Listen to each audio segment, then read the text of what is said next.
Благодариме на присуството. Целта на денешниот настан е да ја презентираме анкетата на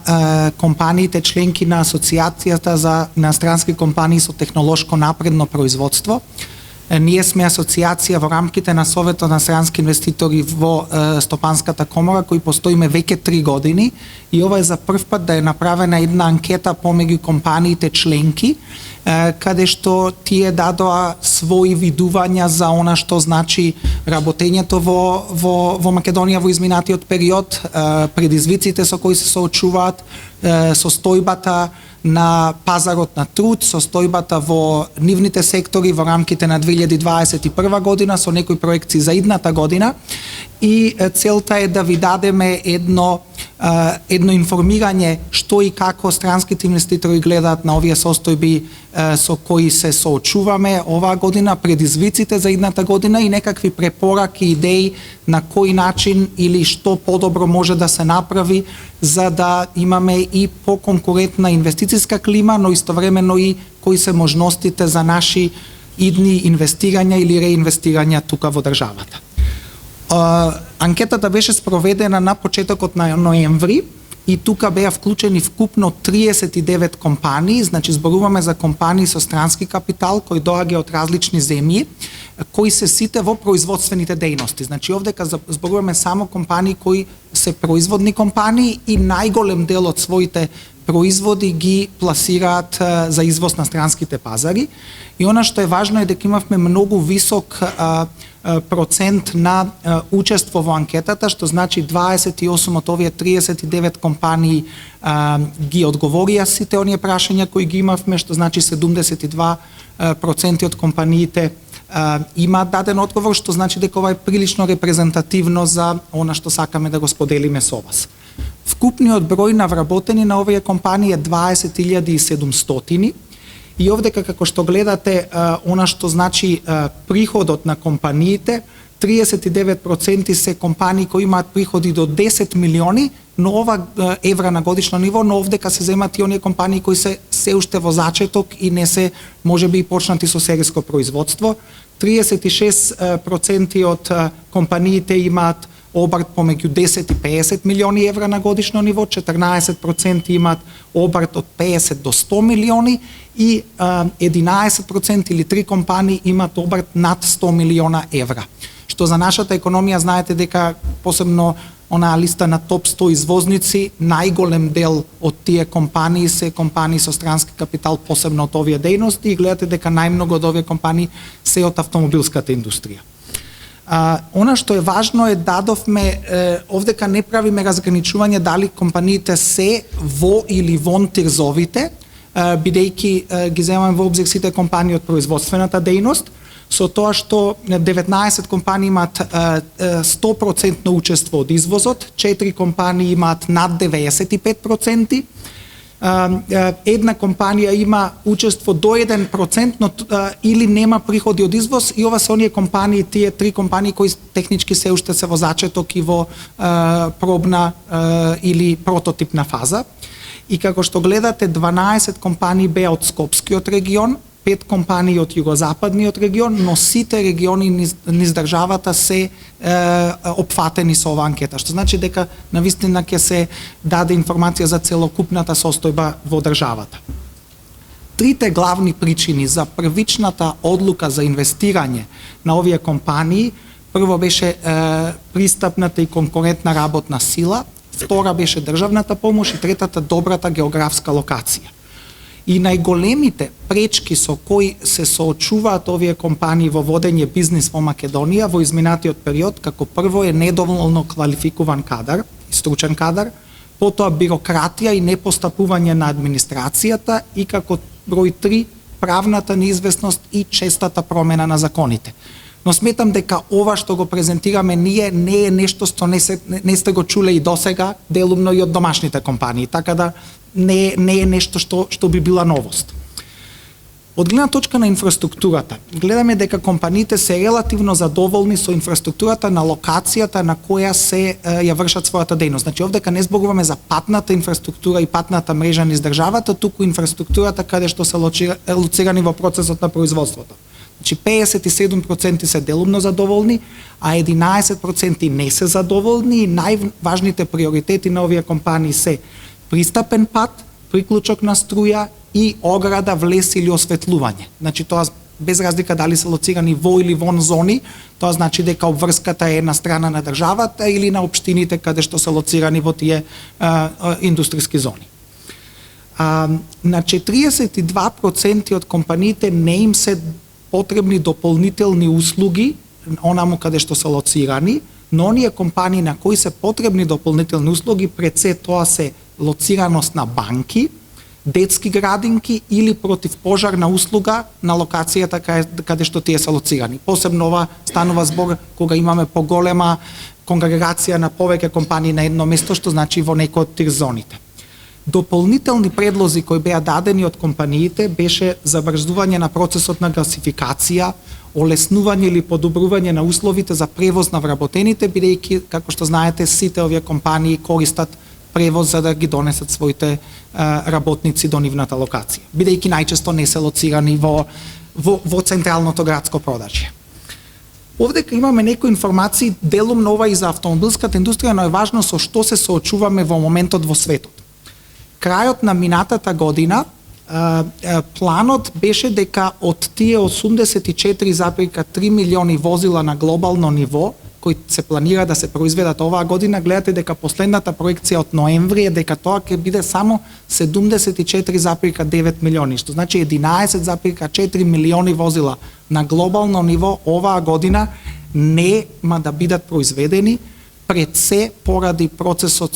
проблемот со чипови и микропроцесори и целиот оној supply chain bottleneck, начинот на кој не може да стигнат компонентите од било каков вид до произведувачите на компоненти, а потоа и до крајните наши клиенти, што значи до производители на возила.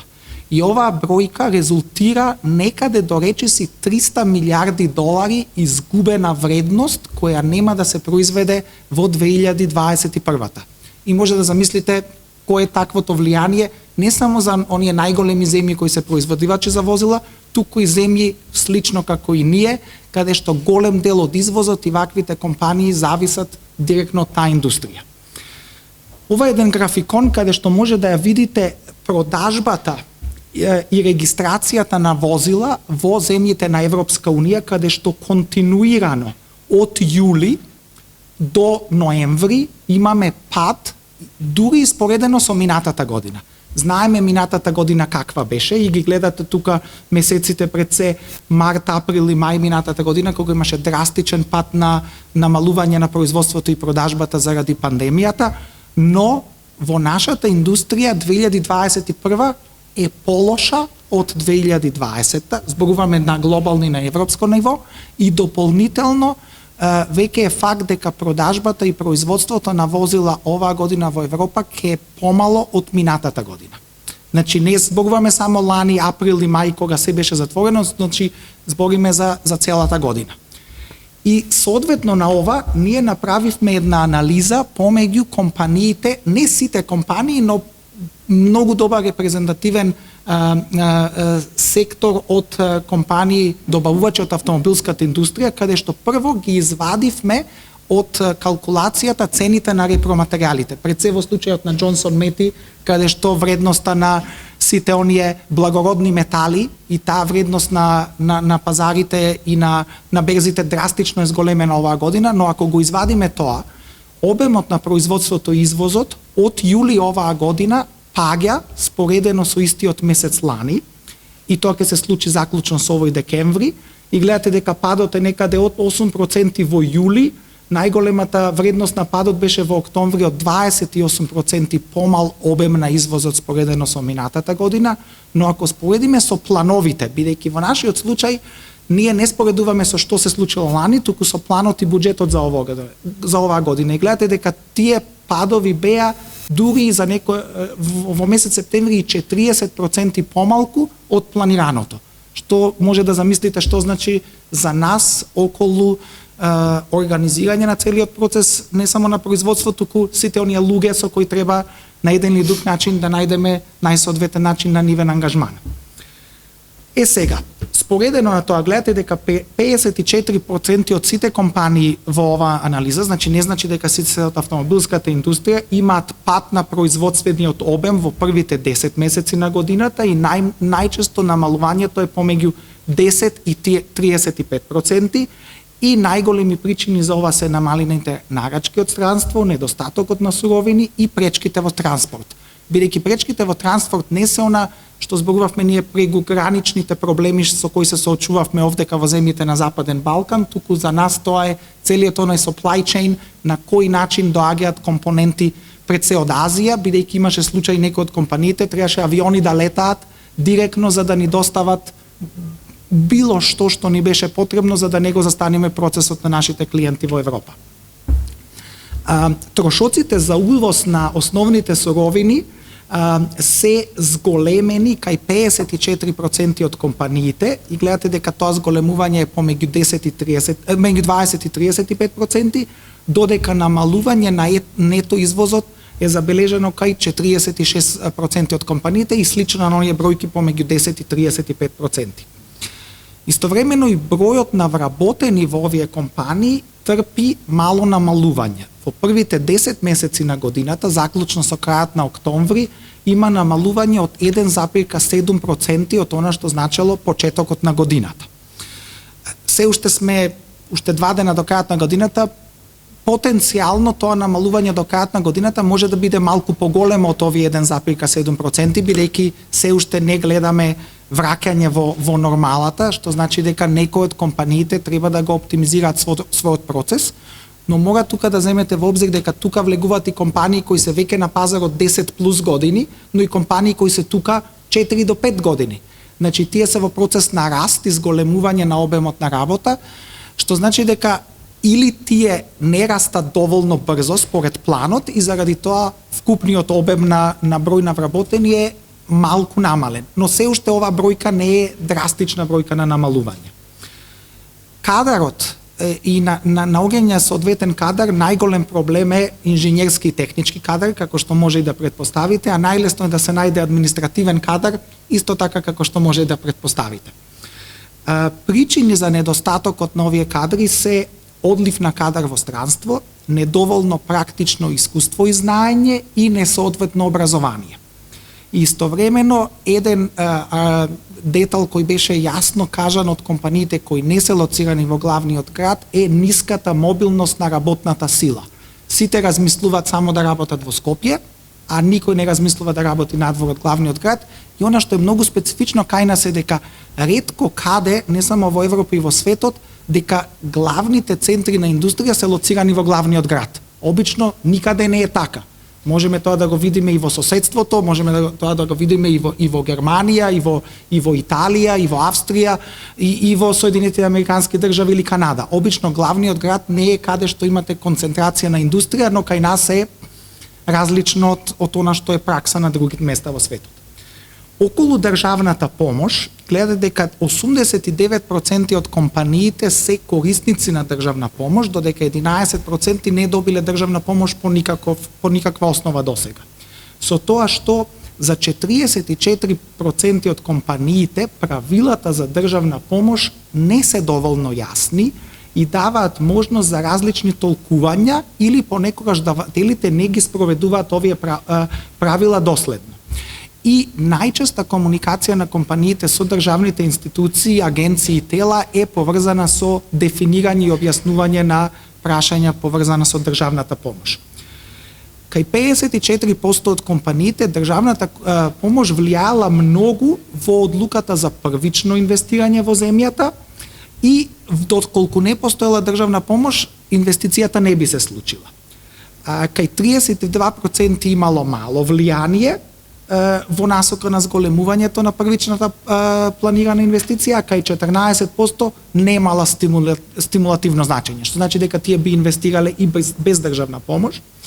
И за 68% од компаниите, оние измени во пристапот на државната помош според Законот за финансиска подршка немале дополнителен стимулирачки импакт или влијание, или релативно малку влијаеле во нивните одлуки за дополнителни инвестирања. Според компаниите, 93% од нив се изјасниле дека се потребни нов сет на финансиски мерки за ублажување на последиците од пандемијата, без разлика дали тоа значи прекинот во ланецот на добавување, недостатокот на микрочипови и процесори или прекинот на производство на своите клиенти. И овие мерки би придонеле пред се за одржување на бројот на вработени, но за субвенционирање на трошоците на дополнителните зголемени цени на електрична енергија и за намалување на увозните царински давачки. Овде можам да кажам дека она на што работивме ние речиси 3 години за усогласување на царинските стапки. Минатата година во период од 12 месеци имавме од страна на владата позитивен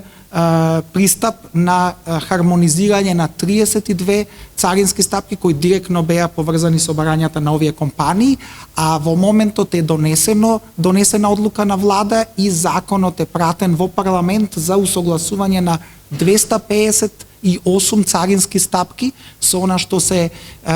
царинските вредности во Европска Унија, и од тие 258 најголем број над 160 се барање на компаниите од асоциацијата. Така да од таа гледна точка ова е нешто што би апелирал што побрзо од почетокот на годината да се донесе тој закон, бидејќи тоа ќе значи зголемена конкурентност и исти услови за работа како што ги имаат нашите сестрински компании кои се лоцирани било каде во Европската Унија. Дополнителни предлози за подобрување, пред се прво зборуваме за поголема помош во инвестиции во нематеријални средства, пред се софтвер, бидејќи голем број на овие компании не е само хардвер и опремата, туку и софтверски решења кои се потребни во процесот на контролирање на производството, потоа поголема флексибилност и толкување во примената на договорите и правилата и унапредување на ефикасноста и знаењето на вработените институциите, бидејќи овдека мора да земете во обзир дека се соочувате со глобални компании кои работат по меѓународни стандарди. Истовремено, она што беше кажано околу целиот процес на aftercare. Aftercare или подршка на постоечките инвеститори. 75% од компаниите кои се лоцирани, кои се делат на оваа анкета, најчесто комуницираат со ТИРС, бидејќи тоа значи дека се лоцирани таму, 14% комуницираат со кабинетот на заменик председателот на влада за економски прашања Фатмир Битики, а 11% велат дека не контактирале со ниту една институција. И можеби ова е директно поврзано со оние кои не добиваат никаква државна помош. 1/3 од компаниите се сосема задоволни од услугата што ја добиваат. 50% од компаниите кои комуницираат со ТИРС велат дека не виделе подобрување на услугите во периодот од јануари-септември оваа година споредено со претходниот период, или пак 7% од нив сметат дека има назадување во таа соработка. И според компаниите само 18%, значи речиси 1/5, велат дека повеќето од нивните предлози и иницијативи се прифатени. И предлозите тука за подобрување значи барање за почеста комуникација, средби и посети на компаниите од страна на надлежните институции,